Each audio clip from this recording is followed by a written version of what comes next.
দোস্ত আসসালামু আলাইকুম। ওয়ালাইকুম আসসালাম দোস্ত, ভালো আছিস?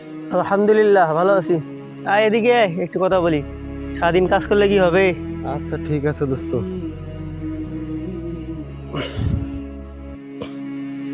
তোর খেত খামার অবস্থা কি? একাই দেখতেছি কাজ করতেছিস। দুপুরে খাওয়া দাওয়া করছিস? কেন জানি মুখ টুক শুকিয়ে গেছে, সবকিছু কি খাওয়া দাওয়া করছিস নাকি? দোস্ত, সামনে রমজান মাস তো, এই রমজান মাসে একটু প্রস্তুতি নিতেছি বুঝলি। হুম। এই একটু পরিশ্রম একটু বেশি করার চেষ্টা করি, আর খাওয়াটা একটু দেরি করে খাওয়ার চেষ্টা করি, যাতে রমজান মাসে আমার একটু কষ্ট না হয়, এই আর কি।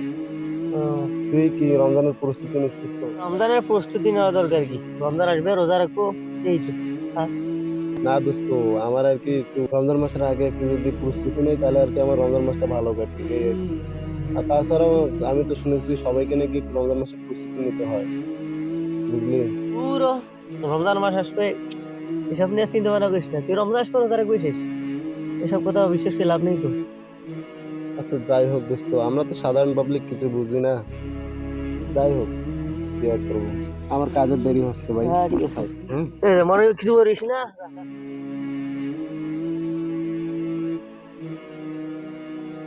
দোস্ত, আসসালামু আলাইকুম।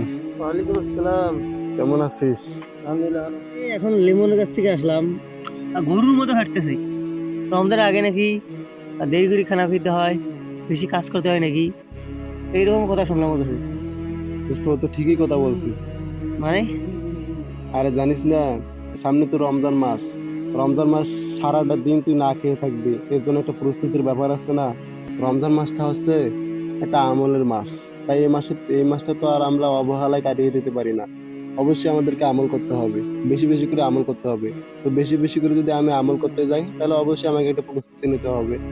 আর তুই রমজান মাসে অনেক সময় লক্ষ্য করে দেখবি, কোরআন যখন পড়তে যাবি দেখবি যে অটোমেটিকলি তোর মাথাটা ব্যথা করতেছে, কোরআন পড়তে পারতেছিস না। এগুলো কেন হয় জানিস? মানুষ একটা রমজানের আগে প্রস্তুতি না নেওয়ার কারণে এই অবস্থাগুলো হয়। তুই একটা জিনিস লক্ষ্য করে দেখবি, রমজান মাসে মসজিদের কিন্তু প্রতিটা কোনায় কোনায় লোক মুসল্লিতে ভরপুর থাকে। বেশ কিছুদিন যাওয়ার পরে দেখবি যে মুসল্লি আর নেই, মসজিদ একেবারে খালি হয়ে যায়। এটা কেন হয় জানিস? এই রমজান মাসের আগে প্রস্তুতি না নেওয়ার কারণে মানুষের এই অবস্থাটা হয়, বুঝলি। কেননা রমজান মাসে সে যদি খাওয়াকে মেনটেন করতে না পারে, তাই রমজান মাসে দীর্ঘক্ষণ না খেয়ে থাকার কারণে দেখা যাচ্ছে যে দুই একদিন রোজা দেওয়ার পরে শরীর সেটা আর মানিয়ে নিতে পারে না। তাই তো তারা নামাজও ছেড়ে দেয় ওই সময় সবকিছু ছেড়ে দিয়ে তাদের ব্যক্তিগত কাজে লাগিয়ে যায়। হুম। তাই দোস্ত, একটু রমজান মাসে প্রস্তুতি নেওয়া শিখবি, বুঝলি। এটা প্রত্যেকটা মানুষের জন্য আমার রমজান মাসে আগের মাসটাকে আমাদের একটু প্রাধান্য দিতে হয়।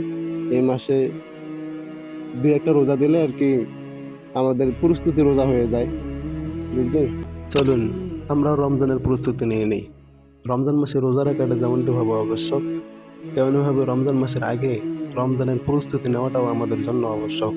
তো হ্যালো এভরিওয়ান, আজকে এই পর্যন্তই। আমাদের ভিডিওগুলোকে যদি আপনাদের পছন্দ হয়ে থাকে তাহলে অবশ্যই চ্যানেলটিকে সাবস্ক্রাইব করে দেবেন। আবারও দেখা হচ্ছে অন্য কোনো ভিডিওতে। ততক্ষণ পর্যন্ত আমাদের সঙ্গে থাকবেন। খোদা হাফেজ।